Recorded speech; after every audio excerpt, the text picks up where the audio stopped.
Hebrews chapter 8. Now the point in what we're saying is this. We have such a high priest, one who's seated at the right hand of the throne of the majesty in heaven, a minister in the holy places, in the true tent that the Lord set up, not man. For every high priest is appointed to offer gifts and sacrifices. Thus it's necessary for this priest also to have something to offer. Now if he were on earth, he'd not be a priest at all, since there are priests who offer gifts according to the law. They serve a copy and a shadow of the heavenly things. For when Moses was about to erect the tent, he was instructed by God, saying, "See that you make everything according to the pattern that was shown you on the mountain." But as it is, Christ has obtained a ministry that is as much more excellent than the old, as the covenant he mediates is better, since it is enacted on better promises.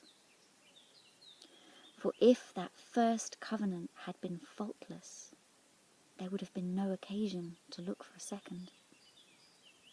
For he finds fault with them when he says, "Behold, the days are coming, declares the Lord, when I will establish a new covenant with the house of Israel and with the house of Judah, not like the covenant that I made with their fathers on the day when I took them by the hand to bring them out of the land of Egypt, for they didn't continue in my covenant.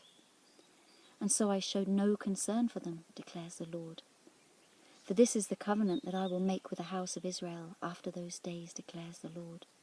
I will put my laws into their minds and write them on their hearts, and I will be their God, and they shall be my people.